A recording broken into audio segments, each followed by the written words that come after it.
عزیزان ملت اسلامیہ، ہم جس مذہب مہذب کے ماننے والے ہیں، ہمارا یہ دین، ہمارا یہ اسلام ایسا مقدس اور پیارا مذہب ہے جو اپنے ماننے والوں کو سارے عالم کے لوگوں کی خیر خواہی کا درس دیتا ہے۔ ہمارا اسلام ایسا مذہب ہے جو اپنے ماننے والوں کی یہ تعلیم و ترغیب دیتا ہے کہ وہ اپنے ہین حیات میں اپنے جیتے جی کچھ ایسے کام کر جائے کہ جس کا فائدہ ان کے چلے جانے کے بعد بھی عوام الناس کو ہوتا رہے۔ اور مختلف مواقع پر یہ اسلام مختلف شکلوں سے لوگوں کو اللہ کے راستے میں خرچ کرنے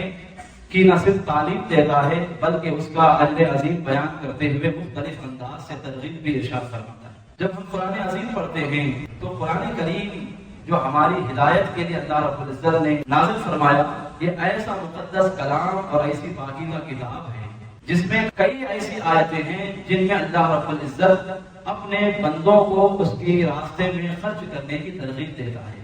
اور اس خرچ کرنے پر جو اجر ہے،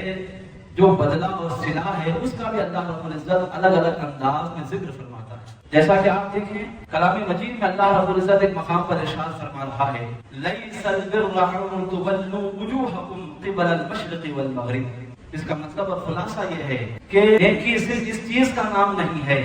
کہ تم اپنے چہروں کو مشرق یا مغرب کی طرف پھیر لو، کسی مخصوص قبلے کی طرف اپنے چہروں کو کر لینا، اسی کا نام نیکی نہیں ہے، یا ساری نیکی اسی میں منحصر نہیں ہے۔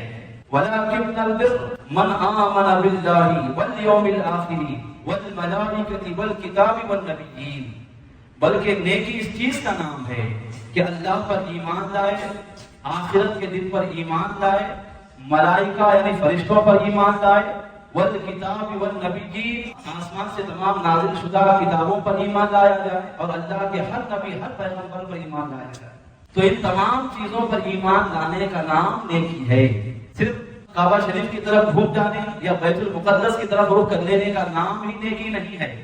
بلکہ نیکی ان تمام چیزوں پر ایمان لانے کا نام ہے۔ اور صرف ان چیزوں پر ایمان لانا ہی نیکی نہیں ہے، بلکہ آگے اللہ رب العزت یہ بھی ارشاد فرما رہا ہے، وَآتَى الْمَالَ عَلَى حُبِّهِ ذَوِي الْقُرْبَى وَالْيَتَامَى وَالْمَسَاكِينِ وَابْنَ السَّبِيلِ وَالسَّائِلِينَ وَفِي الرِّقَابِ۔ نیکی اس چیز کا نام ہے کہ تم اللہ کی محبت میں مال خرچ کرو، ذوی القربى، کن پر؟ اپنے قریبی رشتہ داروں پر، جو تمہارے قریبی خونی رشتہ دار ہیں ان پر اپنے مالوں کو خرچ کرنا یہ بھی نیکی ہے۔ والیتامی والمساکین، یتیموں پر اور مسکینوں پر مال خرچ کرنا یہ بھی نیکی ہے۔ وابن السبیل والسائلین وفی الرقاب، مسافروں پر مال خرچ کرنا یہ بھی نیکی ہے۔ اور جو تنگ دست اور محتاج لوگ ہیں، جو حاجت شدیدہ کے وقت باذن شریعت جو مانگتے ہیں ان کو دینا اور ان پر اپنا مال خرچ کرنا یہ بھی نیکی ہے۔ وفی الرقاب، اور غلاموں کو آزاد کروانے پر مال خرچ کرنا یہ بھی نیکی ہے۔ تو اس آیت کریمہ میں آپ دیکھیں کہ اللہ رب العزت نہ صرف عقیدوں کو اختیار کرنے کو نیکی بتا رہا ہے بلکہ اللہ کی محبت میں اس کے راستے میں مختلف چیزوں پر اپنے مالوں کو خرچ کرنے کو بھی نیکی گردان رہا ہے، نیکی بتا رہا ہے۔ تو یہاں بتایا گیا کہ صرف مخصوص لوگوں پر ہی مال خرچ کرنا نیکی نہیں ہے۔ اگر تمہارے رشتہ دار ہیں تو ان پر بھی مال خرچ کرو، کوئی یتیم ہے اگرچہ اس کا تم سے کوئی خونی رشتہ اور خونی تعلق نہیں ہے، لیکن اگر یہ معلوم ہو جائے کہ وہ یتیم ہے، وہ مسکین ہے، تو اس پر بھی مال خرچ کرو۔ اور مانگنے والوں پر جو واقعتاً محتاج اور مجبور ہیں ان پر بھی مال خرچ کرو، اور غلام آزاد کرنے کے سلسلے میں بھی اپنے مالوں کو خرچ کرو، مسافروں پر بھی اپنے مالوں کو خرچ کرو۔ تو اللہ رب العزت الگ الگ لوگوں پر الگ الگ موقعوں اور الگ الگ حاجتوں اور ضرورتوں کے وقت اپنے مالوں کو خرچ کرنے کی ترغیب دے رہا ہے، تعلیم بھی ارشاد فرما رہا ہے، اور اس چیز کو، اس عمل کو نیکی بتا رہا ہے۔ تو دونوں چیزیں ہمارے اندر ہونی چاہیے، ایک تو ہمارے عقیدوں میں مضبوطی ہونی چاہیے، دوسرا اللہ کی رضا کی خاطر اللہ کے مختلف بندوں پر مختلف مواقع میں اپنے مالوں کو خرچ کرنے کا جذبہ بھی ہمارے اندر ہونا چاہیے۔ ایک مقام پر مولا تعالیٰ اس انداز میں ترغیب دے رہا ہے کہ لن تنالوا البر حتى تنفقوا مما تحبون، کہ تم ہرگز اس وقت تک نیکی کو پا ہی نہیں سکتے جب تک کہ تم اپنا محبوب ترین مال اللہ کے راستے میں خرچ نہ کرو۔ جس مال سے تمہیں انتہائی درجے کی محبت ہے، جو چیزیں تمہیں عزیز ترین اور محبوب ترین ہیں، انہیں جب تک راہ خدا میں خرچ کرنے کا جذبہ تمہارے اندر بیدار نہیں ہوتا، اس وقت تک تم نیکی کو پا ہی نہیں سکتے۔ بتایا جا رہا ہے کہ بخالت بھی اگر ہے، کنجوسی بھی اگر تمہارے اندر ہے، اور ساتھ ساتھ تم یہ چاہتے ہو کہ میں کمال درجے کا ایمان حاصل کر لوں، کمال درجے کا تقویٰ پا لوں، تو یہ ناممکن اور محال ہے۔ کمال درجے کا ایمان اگر حاصل کرنا ہے، کمال درجے کا تقویٰ اگر پانا ہے، تو پھر تمہارے اندر اپنی ان چیزوں کو بھی جن سے تمہیں انتہائی درجے کی محبتیں ہیں، راہ خدا میں خرچ کرنے کا شوق بھی ہونا چاہیے، جذبہ بھی ہونا چاہیے، اور ان باتوں پر تمہارا واقعتاً حقیقتاً عمل بھی ہونا چاہیے۔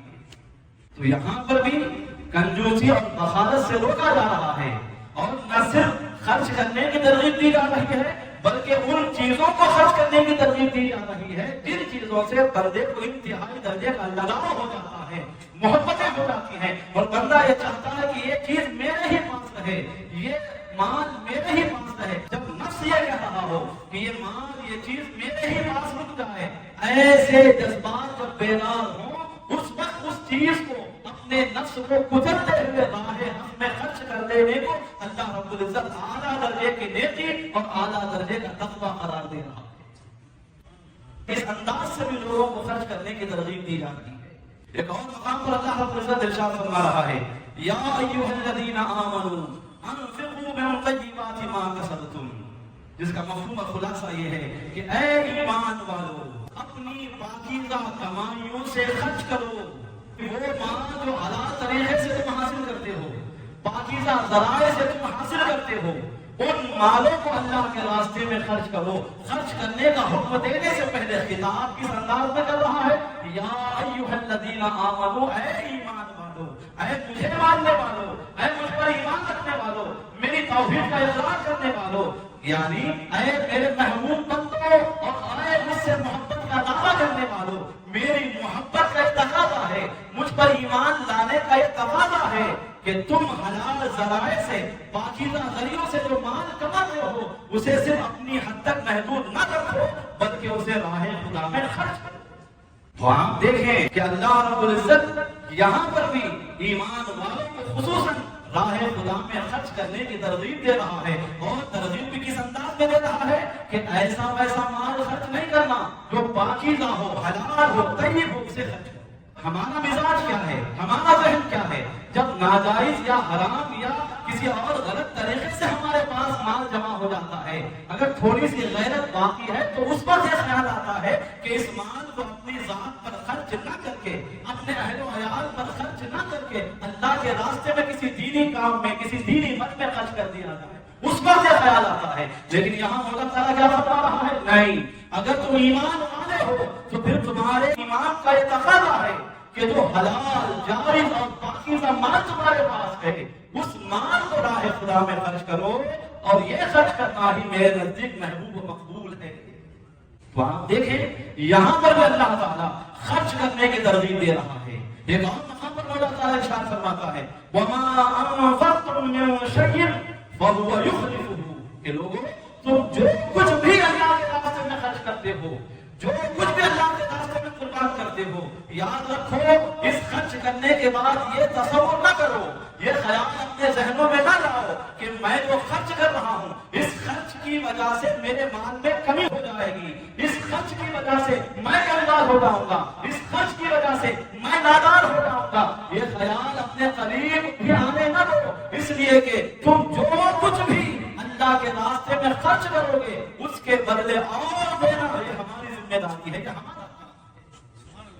راہ خدا میں خرچ کرو تو اس یقین و ایمان کے ساتھ خرچ کرو کہ میں جو بھی خرچ کر رہا ہوں اس کا بدل اللہ تعالیٰ نہ صرف مجھے آخرت میں دے گا بلکہ دنیا میں بھی اللہ تعالیٰ اس کا بدل اور اس کا صلہ مجھے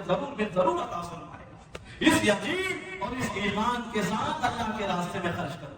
تو یہاں یہ ترغیب بھی دی جا رہی ہے کہ خرچ کرنے کی وجہ سے یہ خیال بھی نہ آنے دینا اپنے اذہان میں کہ میرے خرچ کی وجہ سے میں خود کنگال ہو جاؤں گا۔ نہیں، تم اپنی حیثیت کے مطابق خرچ کرو گے، اور یاد رکھو میں اپنی شان کے مطابق تم پر خرچ کروں گا۔ تم اپنی طاقت کے مطابق خرچ کرو،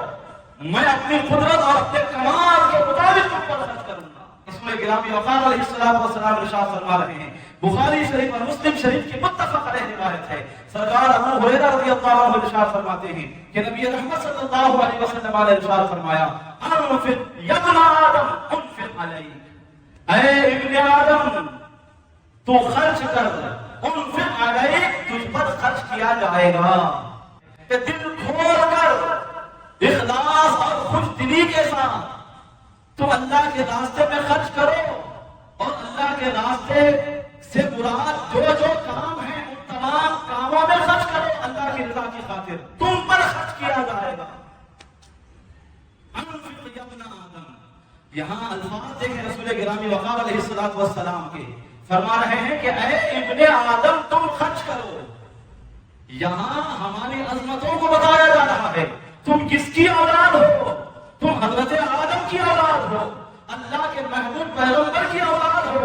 ایسی ذات گرامی سے تمہارا تعلق ہے، اور بخارت بھی اگر تمہارے اندر ہے، کنجوسی بھی اگر تمہارے اندر ہے، تو یہ تمہارے لیے زیب کی بات نہیں ہے، تمہارے لیے شان کی بات نہیں ہے۔ تمہاری شان تو یہ ہے کہ تمہاری نسبت بڑے بڑوں سے ہے، اچھے اچھوں سے ہے، اور ان نسبتوں کا یہ تقاضا ہے کہ تم اللہ کے راستے میں خرچ کرنے والے بن جاؤ۔